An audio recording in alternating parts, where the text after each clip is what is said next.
I'm so thrilled to talk to the two of you. Let me want that back. I'm not thrilled we're talking today because, to be honest, like, I mean, this came out of nowhere for me. I think I'm speaking on behalf of a lot of Yep. people.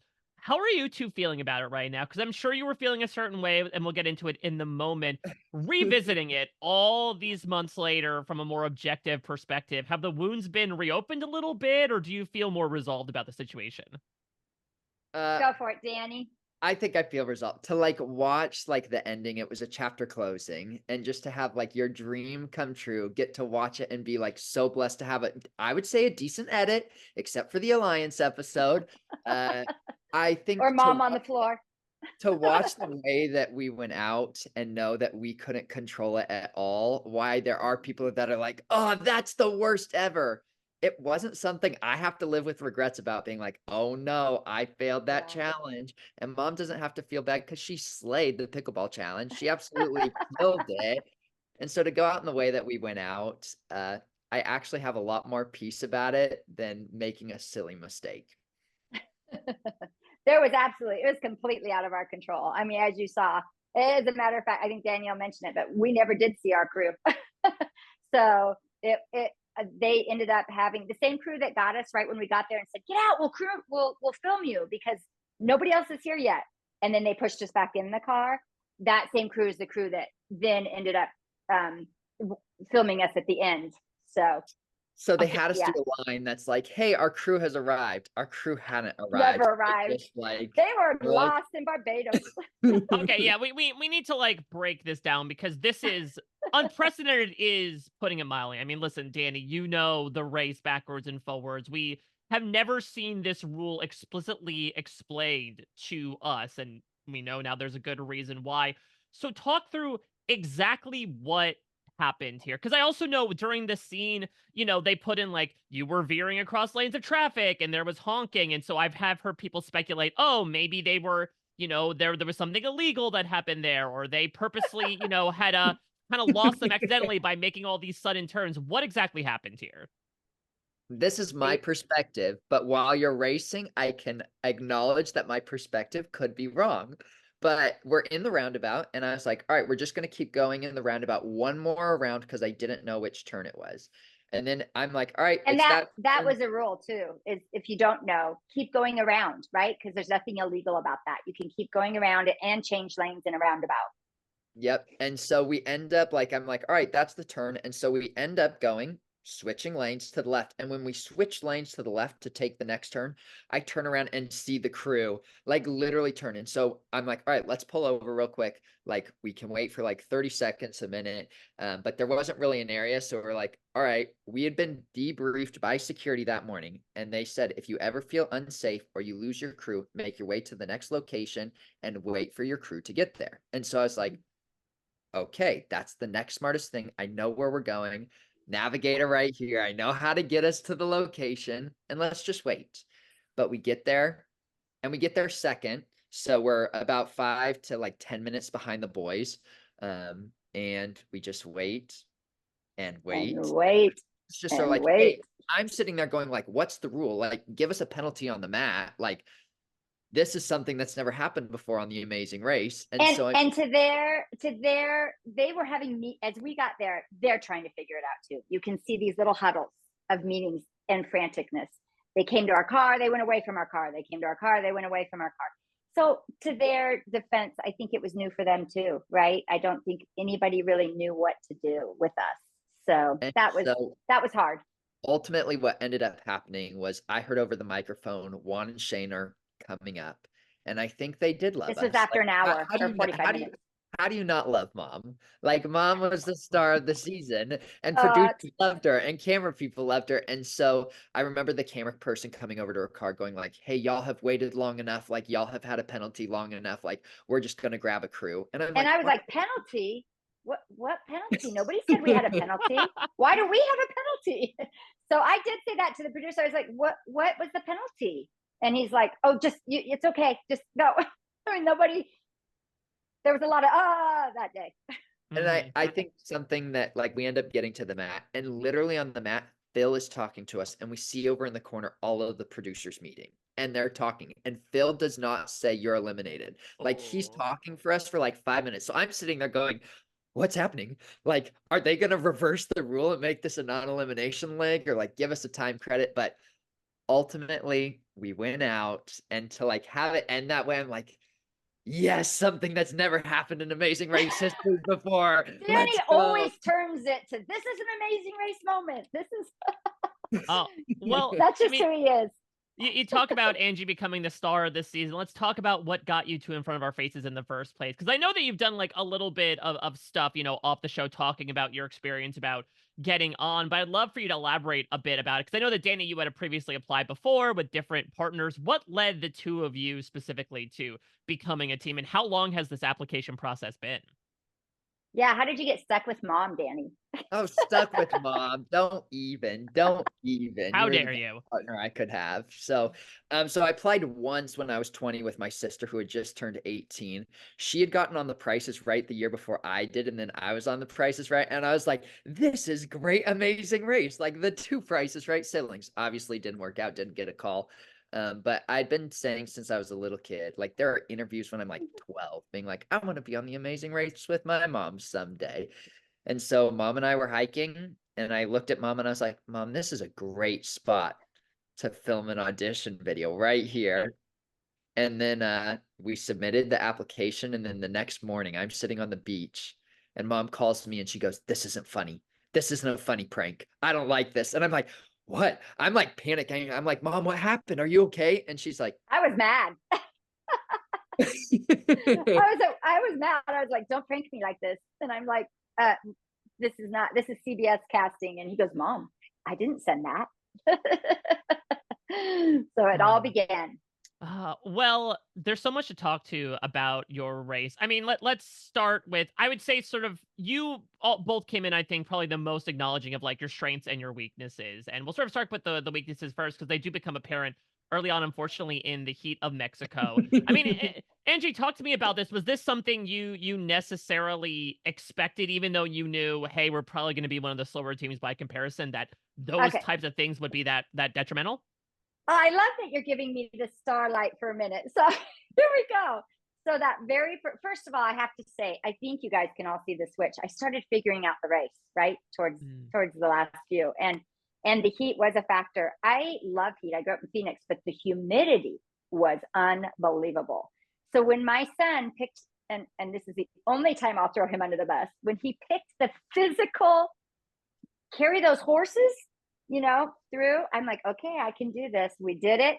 And then they keep racing that same day. If they had stopped racing, that kind of began a mental thing for me. I'm not going to kid you. I was like, oh my gosh, I don't know if I can do this, because after the horses, I was done. And then when we kept racing, it was like, and I was sick. And so Danny and I talk about that. Had we started with the memorization, we're both really good at memorizing. I think the anxiety for me would have been totally different. I wouldn't have issues about doing roadblocks. I wouldn't have been so tired. I wouldn't have been sick. It wouldn't have been so much drama. Not very good TV either, but it was great TV. It was great TV. So, but I mean, if we'd done the memorizing, I think my whole mind frame might have kicked in a little earlier to be a little bit less wussy looking. So, but we hit it hard. I hit it hard, that physical. I mean, I can run 3-4 miles a day. I like to climb, I hike. I'm a pretty active 56-year-old, but yeah, that kicked my butt that day. But I think certainly that things that help you pull through that day, as well as, the mega leg, were the fact that you had a little help from your friends. Now, Danny, again, is sort of like an in the weeds fan. You know that, like, listen, strategy alliances on the Amazing Race, they come with their benefits and their drawbacks. So was it always your approach coming in to join up with certain teams? And talk to me about how you eventually sort of fixated on, like, an Amber and Vinny, for example, as, to use the term from another show, like your number ones in the race. Oh, 100%. I am a Survivor super fan, a Traders, like the Mole. Like, I grew up in reality television. I am the fan on Twitter that is commenting on everything. And so when I came onto the Amazing Race, I was like, I'm going to have an alliance. I want an alliance just to say I had an alliance. And I immediately day one saw Vinny and Amber were the only other team with one backpack. And I went, they are smart racers. They are people who are going to be threats. They are paying attention to things going on. And so I positioned myself on that first plane ride. I waited for other people to sit down to make sure I sat right next to Vinny on the plane ride to the first country. And just we could talk and like get to know people, but you couldn't talk any strategy at all. But it was a great opportunity to start building some rapport with the team. And so you see our kind of like first helping, but they ended up being just like really strong allies. Like the care that Amber has, like Amber's just an incredible person who just has the biggest heart. Like you saw, she was like, I am not leaving Angie. Strategically, though, I was using an alliance to set ourselves up for success. Because I knew there might be points in the race where we might need a little extra help to get ahead. And so was I socializing with everybody? Yes. What you don't see on the show is there kind of were 2-3-person alliances, which you don't see, but I'm gonna give you the tea because I love a good Yes, alliance. because I would imagine this also incorporates a bit into the whole butcher catastrophe that happened. A little bit, but so Ricky and Cesar and Melissa and Yvonne were kind of like working together / helping each other a little bit because there was a trio of Juan and Shane, Rod and Leticia, and Vinny and Amber. We actually fell over in balloons. We actually Oh no, flashbacks.